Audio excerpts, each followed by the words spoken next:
fam, in 1 week, your brother passed, you signed a distribution deal, and you found out you were having a baby in October of 2012. Can you run us through your emotions at that point?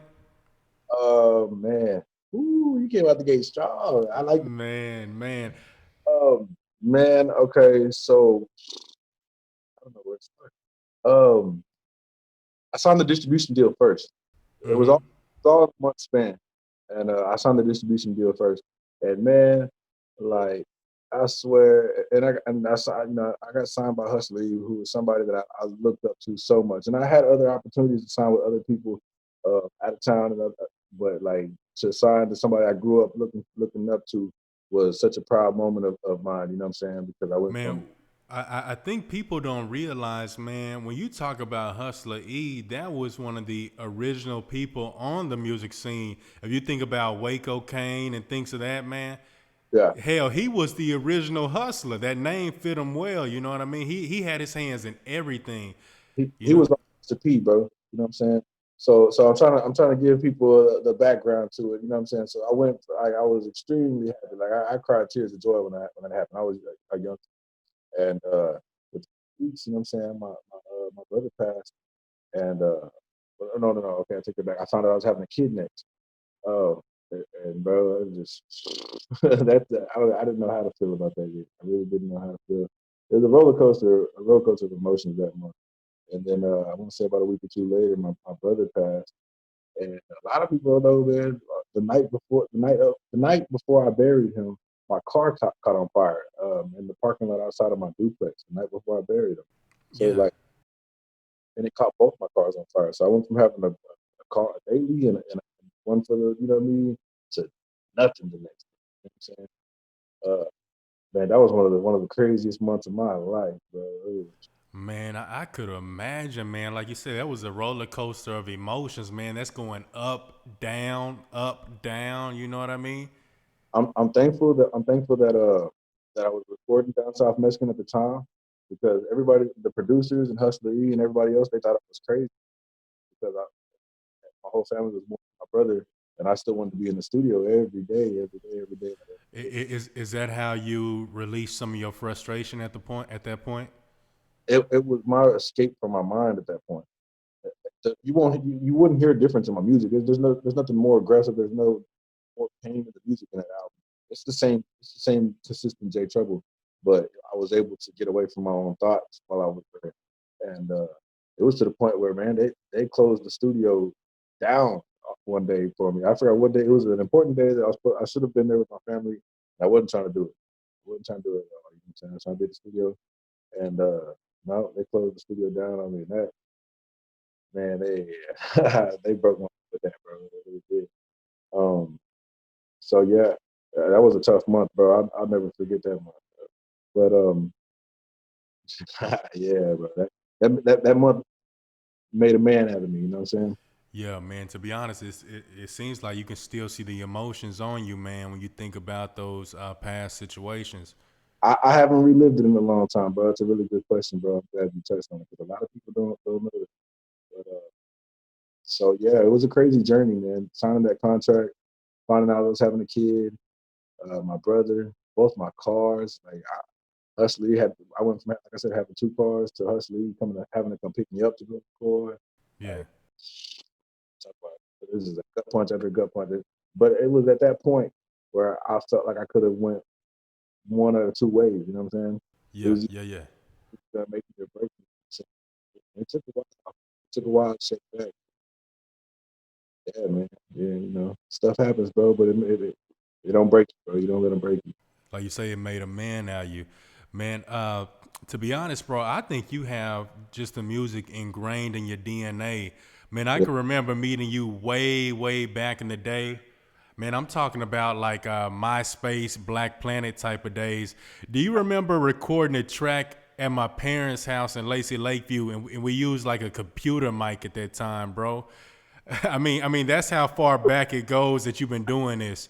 I do remember that, and it's crazy that you say that because I might not have even put two and two together back then because I didn't know you like that back then. I Yeah, remember. I, It's crazy, bro. You've been at it so long, man. And to be honest, I actually gotta sit, back in third person and see you grow from, the young J Trouble to the man you are today, man. I think the journey has been beautiful. You know what I mean? it really has, bro, because I'm very fortunate to man, bro. Things happen in the community, and sometimes good people get in bad situations. You know what I'm saying? Oh And man, most deaf, most deaf. a lot of people that got put in bad situations, and they, they're not here doing what I'm doing. I put it that way. You know what I'm Ex- saying? And Exactly. And that's always a blessing in itself. Let me ask you this: were you a part of Texas Money Boys at one point in time?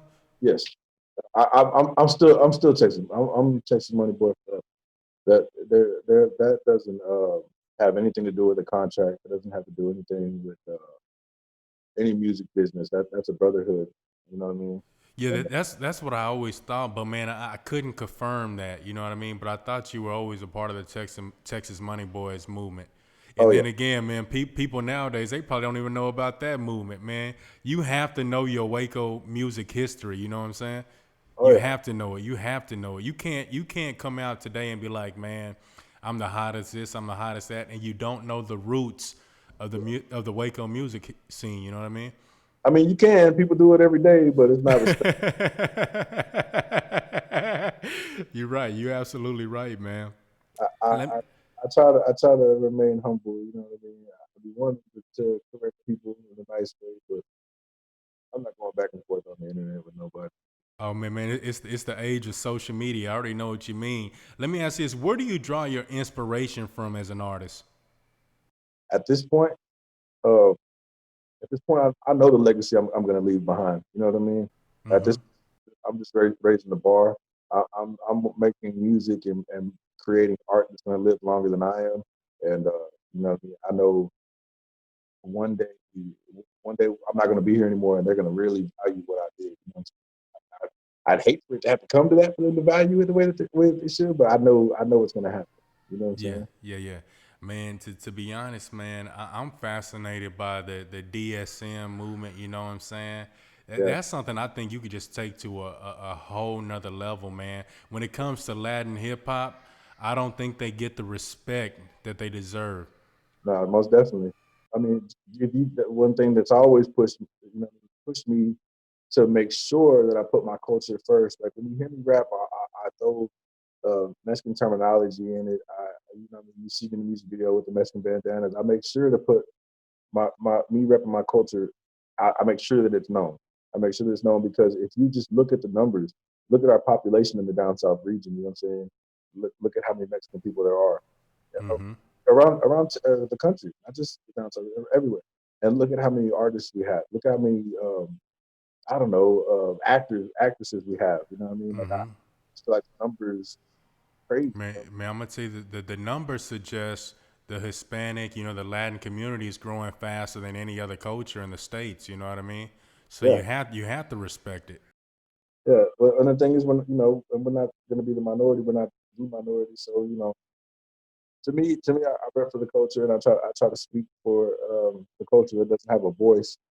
Uh, that's really where the DSM, and it's crazy. It's Hustler E that put me on there. Hustler E came up with Down South Mexican. If you listen to the Boy, Down South Mexican song, that's Hustler E on the hook.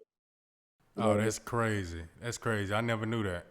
And I came to the studio and I had that hook already. When we Uh did huh. that, a lot of album, we had a lot. That's probably I probably got the most help that I ever got on the album because Hustler E had a blueprint that he wanted me to follow. You know what Mm-hmm. I'm saying? So it's the equivalent of what I mean, coming from street ball to playing college ball. Now you got set plays you have to run. You know what I'm Yeah, saying? yeah, yeah, yeah, yeah. So I would come into the studio a lot, and the concept would already be together, or the beat. You know what I mean? They already have the beat with the hook already on. You know what I'm saying? Like I Mm-hmm. said, I came in, Hustler, he had that down South Mexican hook already on the beat. We had That's crazy. It sounds like, man, his mind is incredible. yeah, no, that was all his idea. He's like, bro, you gotta start talking to your culture. You know what I'm saying? That's dope as hell. Let me ask you this, man. I see your father just recently came home. How has that been for you? It's been awesome, bro. it's really been awesome because I have two of my friends that I talk to all the time. You know what I'm saying? Mm-hmm. Their their fathers aren't around anymore. You know what I'm saying? So I get the opportunity. He wasn't always around when I was younger. I lived in Yeah. San Francisco, he lived here, uh, so we didn't always have a close relationship growing up. Yeah. Now that I'm grown, I got my own kids and stuff like that. It's and like I said, two of my best friends, they don't have the opportunity that I have to amend relationship and get, you know what I mean? And we can, so I hang out with my dad every day now. You know, we work on the shirts together. He hasn't missed a music video since he got home. You know what I'm saying? If you don't see him in the video, he's probably behind on the other side of the camera, but he's there. You know what I mean? So it's cool, man. It's cool. I'm glad we get another opportunity to make up for lost time. Man, most deaf, cause I tell you what, man, me and my father didn't grow up, close and stuff. And that, to be honest, that's something to this day that still bothers me. So it's pretty dope to see that you and your father have that close knit relationship, man. That's real dope. I wish more young men had a great relationship with their father, man. So salute to y'all on that, man. I Yeah. know you were at 94.5 The Beat for a minute. Are you still over there? You still rocking with that crew? I'm still I consider myself still affiliated. Um, my schedule has got just way too crazy to be at the radio station like that. Mm-hmm. But that's still family. If I'm at a 94.5 to beat event, you won't don't be surprised to catch me after the event's over, helping them put equipment up and stuff like that. Because that's still my brothers and that's still my family and stuff like that. That's really what came in between me and my radio career. Things on my personal schedule just were taking off and getting too busy. So, Man, yeah, yeah, but I, most deaf, man. Like precise, Mary Jane, all that, man. That's a pretty dope team they have over there. Really dope individuals, I'm and proud. yourself as well. I'm proud. None of me or Mary Jane happened without Sice. That's first and foremost. But secondly, I'm proud of Mary Jane. I'd like to think that I had a helping hand on training her on how to run do a lot of the things that she does now, that she does with ease. That now, you know what I'm saying. I remember Mm-hmm. having her Mm-hmm. and now when I cut on the radio and I listen to see if she, you know what I mean, see if she's on point, and she's above and beyond on point now, bro. That's dope, man. That's dope, Mr. Miyagi over there. Let me ask you this, man. Who have you all toured with? Bone the most, bro. My homeboy Bone.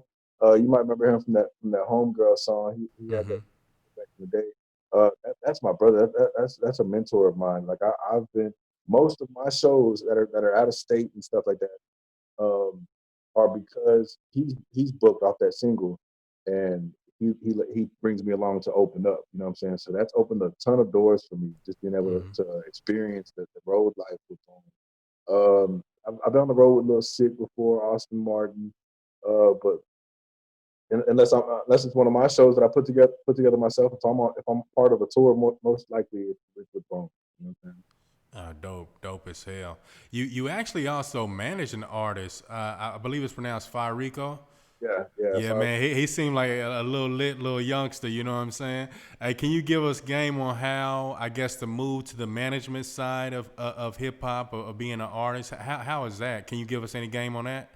man, I love it. I actually love it because as an artist, I'm only going to be doing this for X amount more years. You know what I'm saying? So I'm already, it's kind of like, I don't know, like Kobe.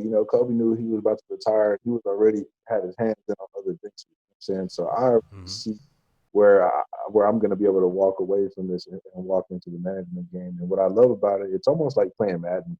I get to set up the whole play. I get to call the offense. I get to set all this up, and man, it's a beautiful thing, bro. It's a beautiful thing because I had to play trial and error my whole Mm-hmm. career. Mm-hmm. Outside of Hustler, you taking me under for that amount of years. Um, I did trial and error my whole career, but I have so much knowledge on the game and so many connections on the game, man, that I get to apply it to a 22 year old now, Yeah, and yeah, yeah. like the offensive coordinator sitting in the skybox.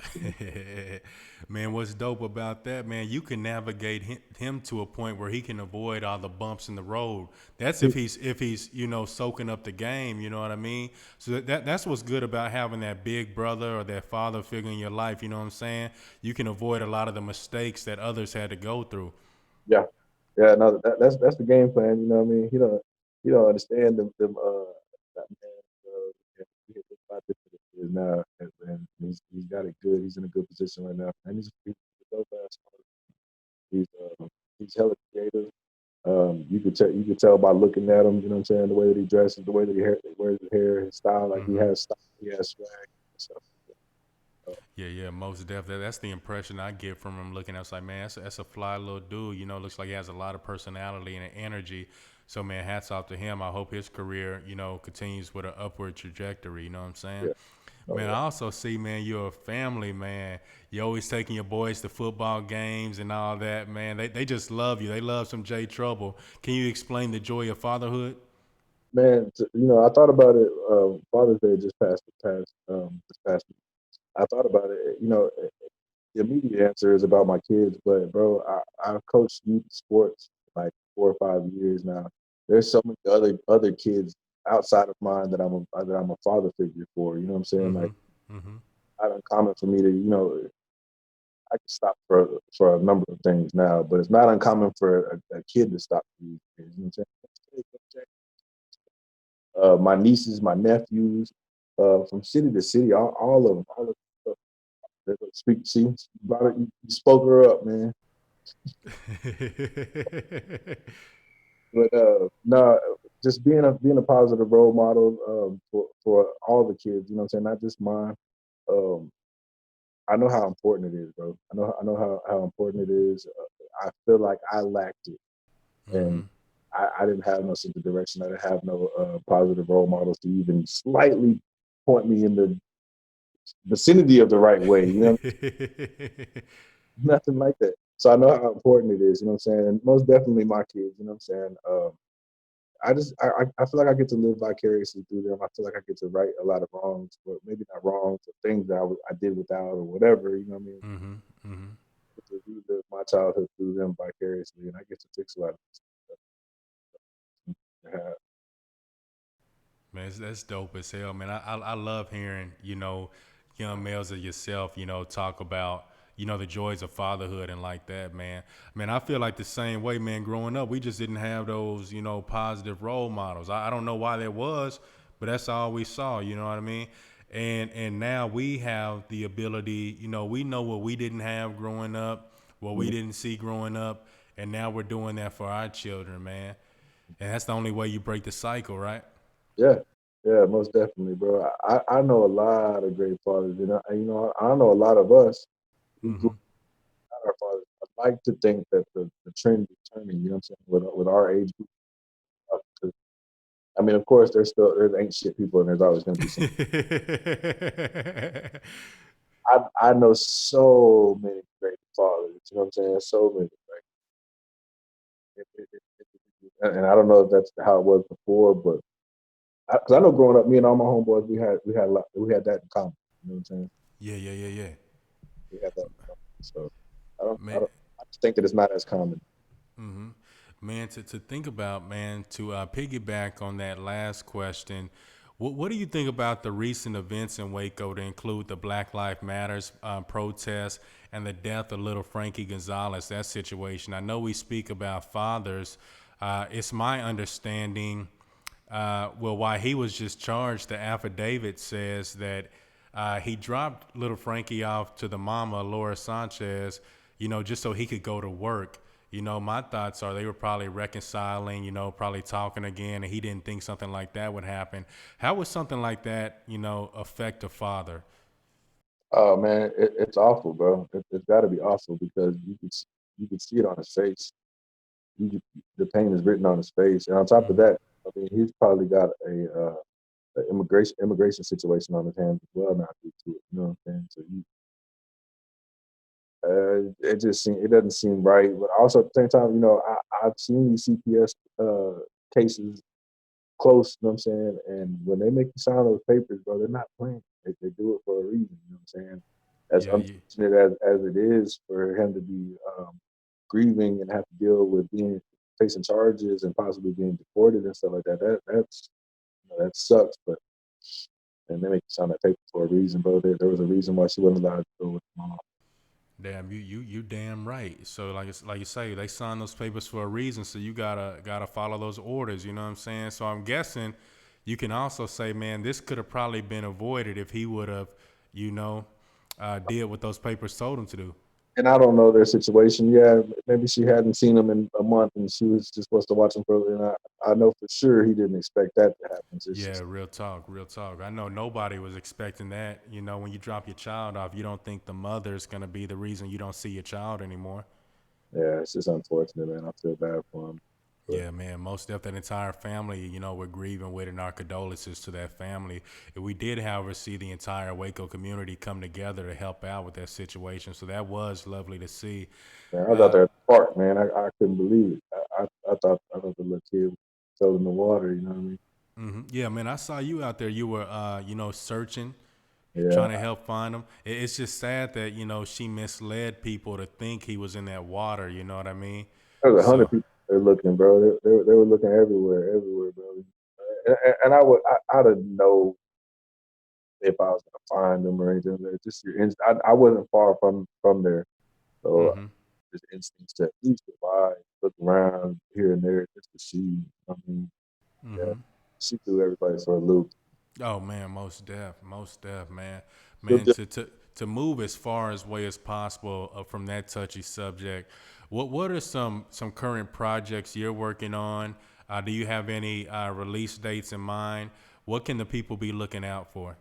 but I'll give you the background of it. I pulled all of my music off of the streaming platforms because I recently partnered up with a new distribution company, and they're re-releasing all of my music stuff like that. So if you're looking for my music right now, it's not on there. But next week, all of my old singles are releasing. Four of my new ones, two from Rico, two from me, are releasing. By the time this comes out, they'll be available. On streaming platforms. But Mm-hmm. right now, I'm focusing on singles. I'm really not working on no albums and stuff like that right now. I just rather treat each single project. Man, to be honest, the way the music industry is moving now, I think it's better to move that way because you can release a single at the snap of a finger, have it on all streaming platforms, and you can focus all your effort on that one single. Because man, nowadays it's not like you know when we were growing up, we would buy a CD, like for instance, 50 Cent, Get Rich or Die Trying. We would buy that CD, pop it in, listen to it for a month. Nowadays, it's you can type in what you want to listen to. You may only want to listen to one song off of this album, two songs off of this one. The industry has changed, man, drastically. Well, and also, new music is dropping every day. You know what I'm Hmm. saying? Like, I don't know, like a project that came out like 2 or 3 months ago is like ancient right now. Which is crazy, right? It wasn't like that growing up. That's old news. You might have been able to ride that wave for a year back in the day. You know what I'm saying? Exactly. You're exactly right. The shit, this what is it, man? This whole streaming stuff, man. Spotify, Pandora, all this stuff. It's just changed the game drastically. iTunes, all of that, man. Let me ask you this: where can people find you on social media? Richie Valens, everything. On Instagram, J Trouble Boss stuff. On Facebook, Richie Valens with a Z. Uh, that's mainly what I'm on Instagram, Facebook, stuff like that. Boss Hmm. Up Girls on Facebook, Boss Up Printing on Facebook as well. Hmm. Try to keep. Hey man, that social media, they ought to send me a W-2 every year, bro. Man, like, we can't end this interview without asking you about your entrepreneurship. You know what I mean? Your businesses. Can you tell the people about some of the businesses you own and operate? I own and operate Bossed Up Grills and Bossed Up Printing. I got a few other in the bag that we're working on. I won't. But right now, those are the two that have really changed my life. Those are my first two, and man, it's a blessing though because I remember growing up and watching seeing business owners from a distance, and I thought that was for the people. I thought that was for the blessed people. That wasn't for us. You know what I'm saying? Mm-hmm. Mm-hmm. I kind of grew up thinking like that. You know what I'm saying? Wrong, Mm-hmm. but that's how I viewed it. And you know, my oldest is 10, my youngest is 7. So, and I'm 4 years into being self-employed. So, a Mm-hmm. better life. That's all they've seen. You know what I'm saying? So, Exactly. Exactly. I broke that. I like to think that I broke that barrier of that mental barrier. Most def. And I is there any kind of grill styles people can't get from Boston Grills, or do you do it all? do it all, man. I got you know, I got suppliers from everywhere now, bro. It used to be a supplier, but bro, this Corona hit, the shutdown hit, and my school was closed, and I was in the middle of peak season, and I wasn't gonna take it. I wasn't gonna accept it, bro. So So you just expanded. You turned we could say a tribulation, a problem. You turned into a blessing. It sounds like you expanded, yeah, increased your suppliers and things of that nature. Now, Bossed Up Printing is there any project that's too small or too large for you to handle? Can you do it all? we try to aim for 20 shirts and up. You know what I mean? It's really bulk orders and stuff like that. But no, there's no maximum. We sit at that shop all day. But man, bro, I can't talk about the businesses that like I be wanting to smile, bro. It's crazy. I feel like I'm playing with house money because it wasn't for me, bro. You know what I'm saying? Yeah, Like yeah, there's a higher connection in control, a higher power in control, and that's the only explanation for it because it wasn't clean cut, straight and narrow for me. This wasn't the I don't know. So yeah. Man, what I like to believe, man, when you put out positive energy in the world, that's what's reciprocated. That's what comes back to you, man. And all I know about you, man, is always, man, a good heart. You know, a down to earth guy. You know what I'm saying? And blessings are just coming your way, man. And we're gonna pray that those continue to come your way, man. it's, uh, About this time next year, man. I want Bossed Up, man, nationwide. You know what I'm saying? Franchise it, man. Have one in every city. well, that's one thing I started doing in 2020 as well. I've got Bossed Up Grills franchises in Portland, San Antonio, Seguin, and Dallas. Like, so, Dope, man. we're- man, I'm aiming for one in every 50 states. But that's like my short term, long term goal. But I want one in every 50 states. And most def, man. Keep on aiming towards that, and I hope you achieve that goal you place for yourself, man. I tell you what, man, it's been a pleasure speaking to you today, man. Like I say, man, thanks for making time for us, man. Much So, love and stay blessed. All right. yes, sir. Hey, man, I'm gonna need a ride in that plane, man. Yeah, man, we got to take a trip in the plane, man. We got to hit up some. All right. When I start putting these tour dates together, man, I'm gonna call you. Most def, man. Be easy. All right. Brother, bless.